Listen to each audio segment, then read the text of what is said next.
Hello and welcome to Conversations with the Voice of Reason. Today's conversant is Erin Brewer, who is on the road promoting and actually handing out a bunch of her children's books titled Always Erin. Erin had some very severe gender dysphoria as a young girl and worked through that, and now wants to spread the word that gender dysphoria doesn't mean that one necessarily needs to be put on hormone blockers and then proceed down a medicalized path. There are other options out there, and Erin's trying to bring awareness to this. She's on the road right now. Check out her Facebook page, which is linked in the description. That will tell you where she is and where she's been and where she's going, and maybe you can meet up with her if you are so inclined. Without further ado, here is Erin Brewer. So, what have you been up to? Well, I guess I have been on the road for about a month. This morning I woke up in Conway, Missouri, went to Oklahoma, and now I'm in Texas for a couple of days. I started out Is this a road chase or a tour? Well, it's a campaign. I'm calling it a campaign. Basically, the organization that I work for, or that I helped co-found, it's a nonprofit called Partners for Ethical Care. They bought 150 of these books, and what I'm doing is I am traveling the country, stopping at libraries and donating a copy. I'm also donating copies to therapists' offices, to churches, a few clinics that I've stopped into, and some of the hosts that I've stayed with. So, and then I'm also just meeting with people and trying to kind of raise awareness about what's happening with children, because what I've found is that there are really a lot of people who have no idea that children as young as 8 years old are getting put on puberty blockers and cross-sex hormones, and 13-year-olds are having their breasts cut off, and 15-year-olds are having their testicles removed, and that many of the states have actually banned the therapy that helped me resolve my transgender identity when I was a child. And so the book that I wrote is actually about that, to try and just show there's a different pathway, because I don't think a lot of people realize that there are alternatives at this point. Mm-hmm. And that situation of child transition, to use the most polite term for it, is happening kind of en masse, right?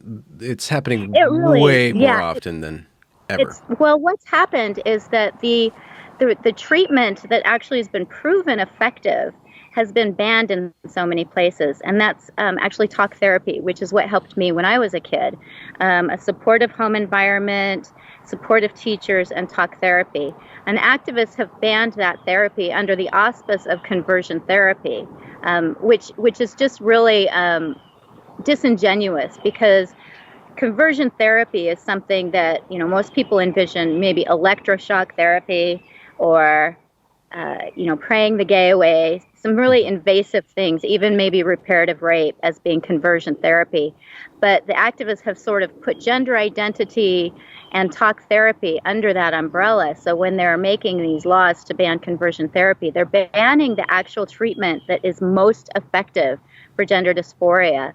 And so kids don't really have any other treatment paths other than being medicalized. Mm-hmm. Mm-hmm. And why do you think that worked for you? Why did talk therapy work for you? Or how did it facilitate a resolution with your dysphoria? And that's an excellent question. And it's because, just like most other people that I've talked to who have experienced gender dysphoria, the dysphoria was caused by an underlying issue. It's not that I'm inherently born in the wrong body, or that, somehow my gender is wrong. It's that I experienced a sexual trauma when I was a very young child. And as a result of that, I didn't want to be a girl anymore. And so one of the things that little kids do when they're traumatized is to disassociate from themselves. And they actually oftentimes will create a whole nother identity so that they can kind of pretend that trauma happened to somebody else and not them. And that's what happened to me. So in kindergarten, I was kind of a happy-go-lucky little kid.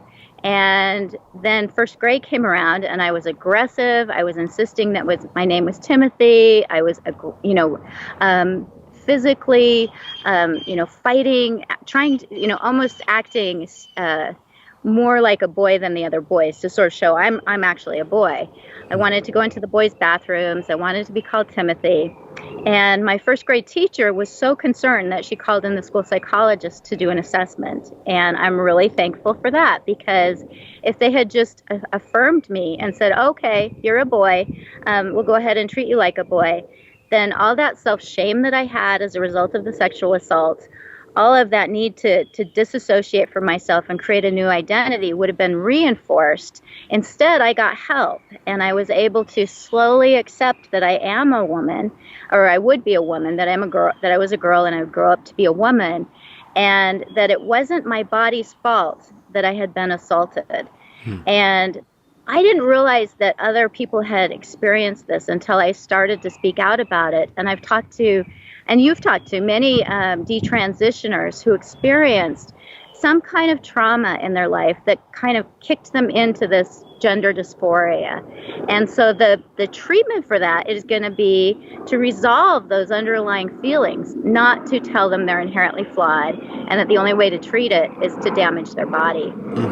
Sorry, there's an airplane flying overhead. I hope it's not too loud. I can hear it. I don't know how fair this is, but it seems like this dissociation from the body that used to be treated as a multiple personality disorder, but that got out of hand, kind of like transition got out of hand, and then it was reclassified.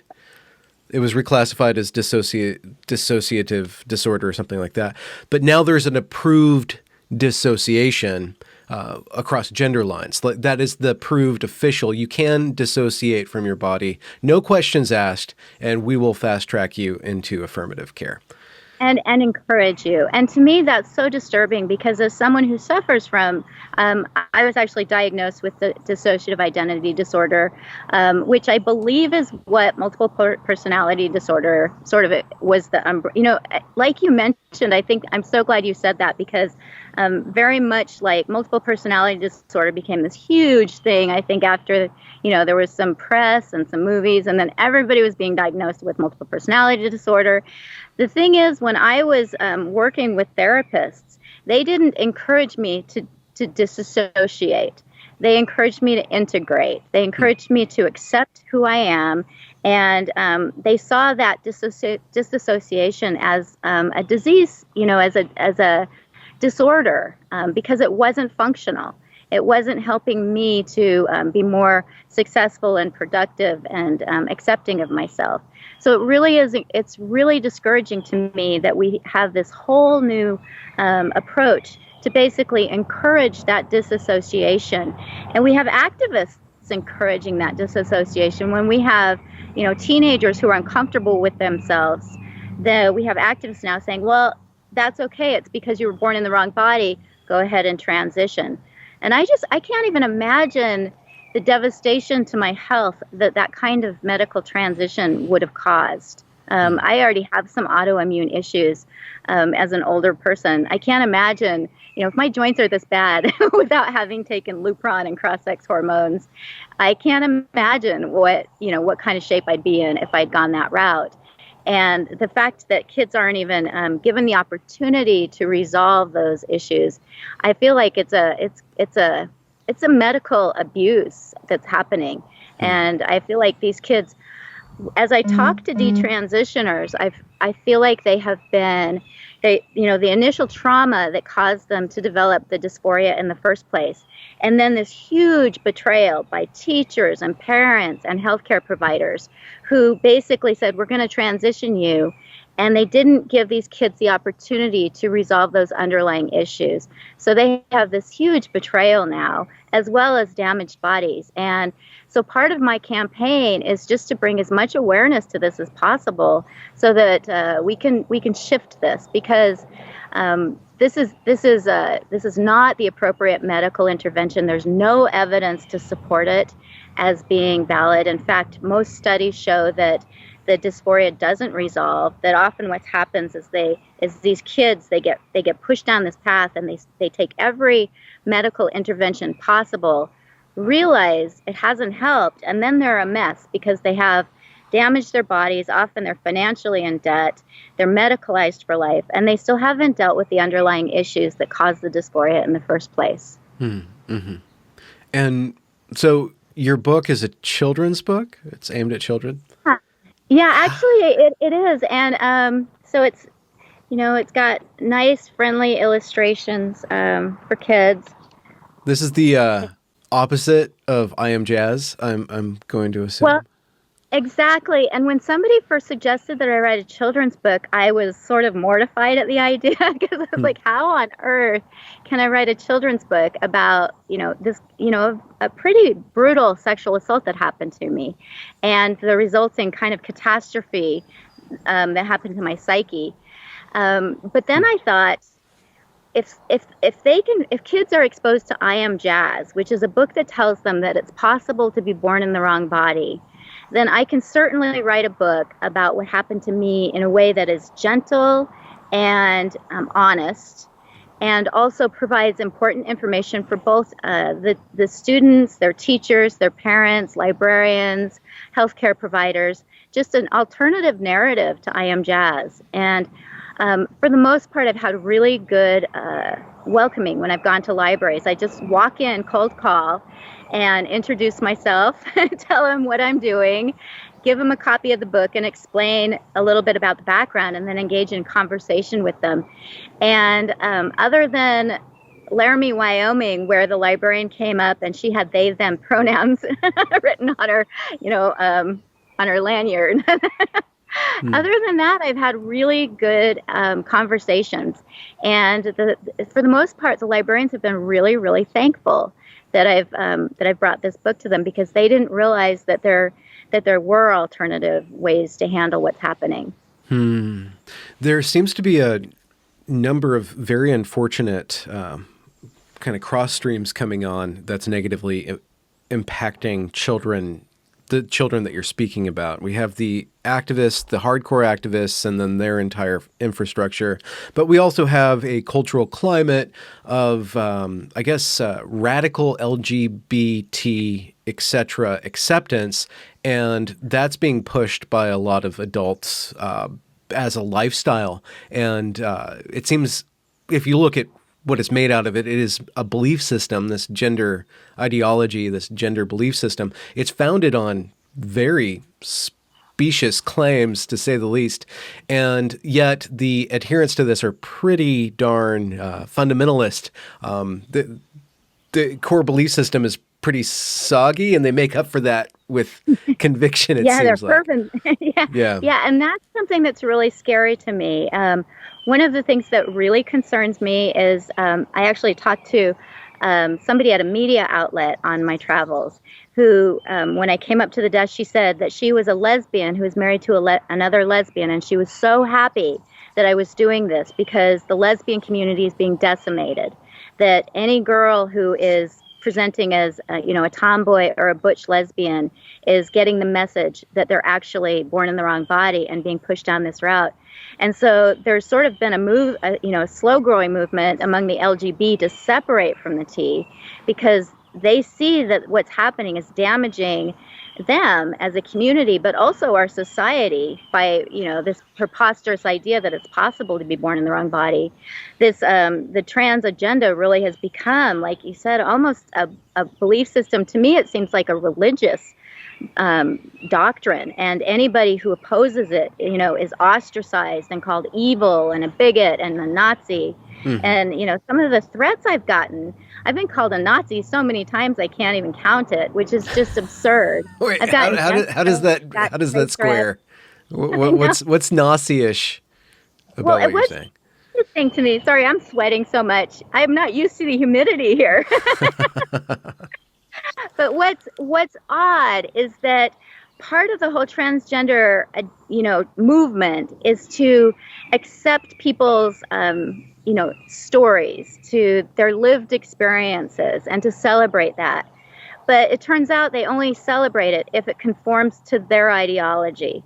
So I can't tell you how many people have either said you were never trans, or you're internalized transphobic, and so inside I really am still born in the wrong body, and if I would just let that out, then I wouldn't be transphobic.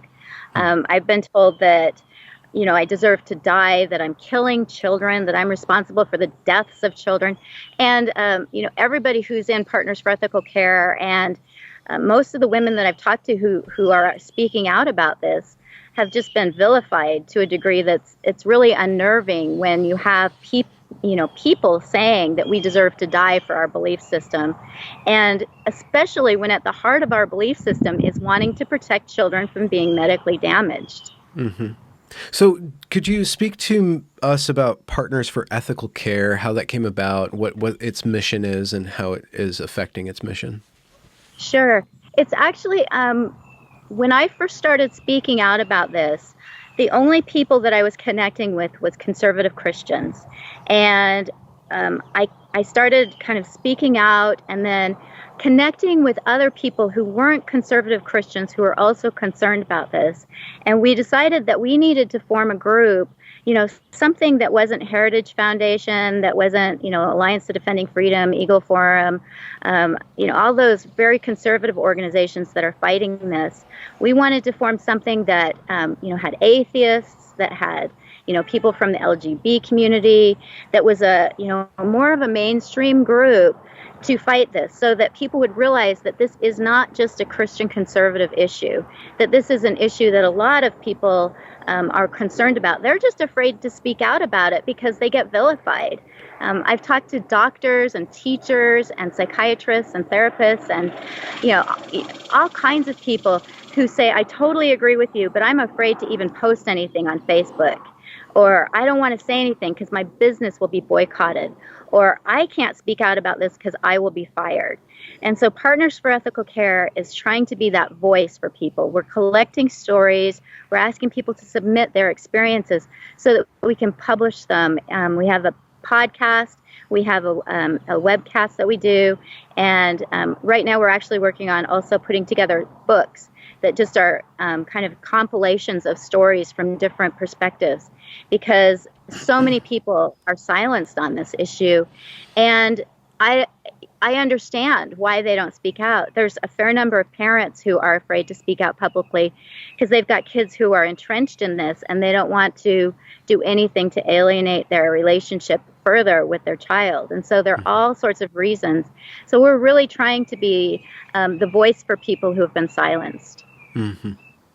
And coming from a more neutral perspective, one that isn't, based in Christian conservatism. Yeah. Ideologically open to many points of view. That is one of the fascinating aspects of this particular topic, is that the skeptics of this gender-centric movement are from people who want to eradicate gender as a concept to people who think that it's actually, conservative Christian has a pretty stolid idea of what man and woman is. Actually, that they're, Christianity and Judeo-Christianity, it's built out of, male and female all the way up. So it's interesting to see who is actually, or what people are responding to, and how that might shed light on what it is to be a man, what it is to be a woman, with gender, without gender. What is your take at this point, stepping out of your non-ideological position? What is your actual take on gender and sex? Well, it's interesting because it's shifted somewhat in the past couple of years, and it's shifted because the trans movement has been increasingly encroaching upon women's spaces. And so I do believe there's a difference between male and female. If there weren't a difference, then we wouldn't need sex-segregated spaces. We wouldn't need sex-segregated sports. And so the fact that we do need those, and we recognize that, means there is an inherent difference between men and women. And I've actually talked to people. I talked to one doctor who did a study. He's actually trans, completely 100% supportive of trans people, thinks trans people should participate in sports. But even in his study, it showed that a male who transitions, even after a year on hormone suppressants and estrogen, has a 10% advantage over women in sports, which is huge. 10% is huge. And so it's really clear. And from my perspective, as a woman, I don't want men in my sex segregated spaces. I'm very uncomfortable with the idea that if I'm in the locker room, I could be changing next to a biological male, fully intact, who simply says he's female because now they can just self-ID. And that if I complain about it, I'm going to be the one who's vilified. To me, that is just completely unfair. It's erasing all the advances that women had made. One of the reasons that we need women's bathrooms is because women are vulnerable to sexual assault and harassment when they're in these kind of situations. And one of the ways that women were able to kind of get out there in the world and make advances is because they did have specific bathrooms for themselves. There are women who are in refugee camps in some places, and they have to wear diapers at night because if they go out, they will be sexually assaulted. And I don't know if you can hear the airplane again. Yeah. Sorry about that. No, that's okay. Maybe it brings some levity to this very serious topic. I mean, the fact that women have to wear diapers instead of going to bathrooms where they could get raped is, to me, just such an indication of the differences between men and women. One of the things that I've really been aware of as I've traveled is that I'm a woman and I'm more vulnerable. I'm renting rooms. So most of what I'm doing is through Airbnb.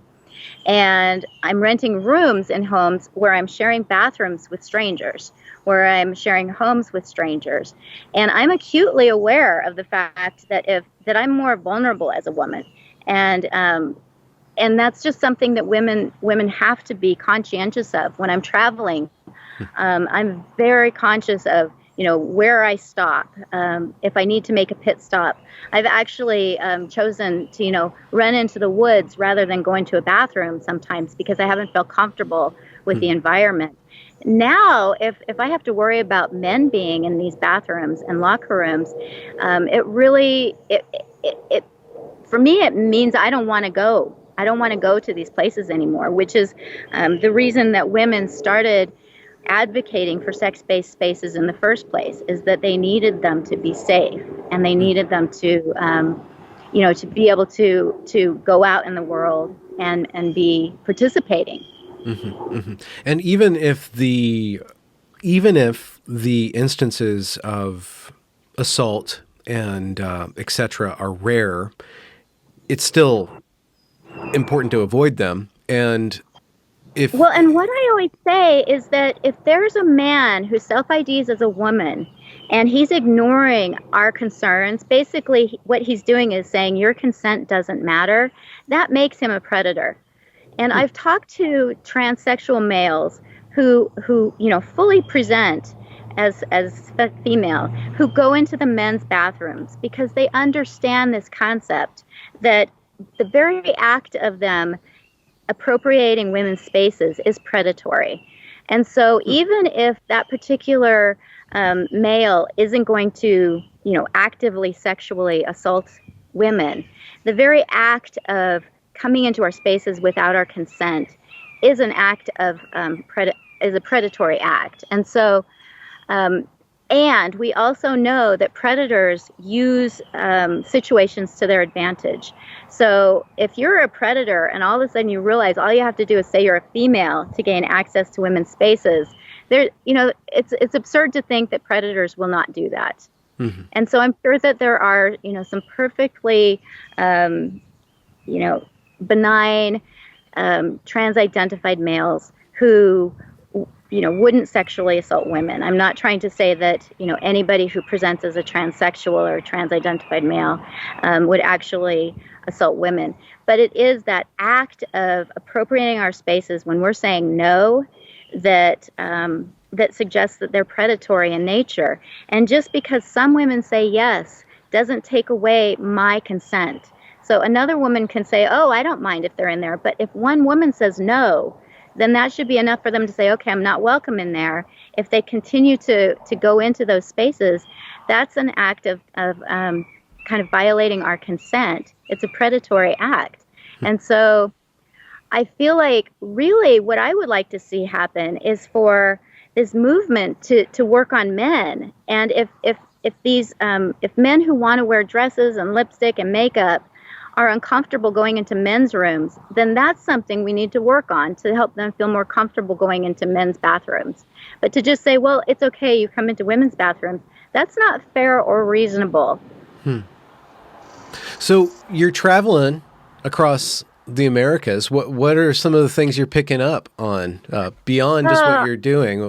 What are you getting a sight into? Well, I have so much more hope than I did when I left. I was pretty down when I left, feeling pretty defeated because I'm in Utah and we had some legislative efforts that looked so close to passing. And then the rumor is that the owner of the Utah Jazz went and talked to legislators and said, if we pass this legislation, we're going to lose the All-Star game. So let's not pass it right now. And so I felt what was the really legislation? It was the vulnerable child protection legislation to ban the use of puberty blockers, cross-sex hormones, and surgeries on minors. And we had thought it was going to pass, and it looked really, really positive. And then, there was this thing that happened, and it was just suddenly it wouldn't get out of committee. And so I was really disheartened. But as I've been traveling, I found, first of all, people are just incredibly kind. I've just had a great time. I'm typically an introvert. I've talked to more people on this trip than I typically talk to in probably 2 years. So I tend to be really introverted. But I have discovered that people are wonderfully kind, helpful, and interested. And there's a lot of misinformation out there. And that's the other thing that, the belief that anybody who's concerned about this must be, a right-wing, QAnon, Trump-supporting nutcake. And so just having these one-on-one conversations has been really amazing. And I've really got more faith in humanity than I have had for a long time. The other thing that I've discovered is that showers can be really complicated.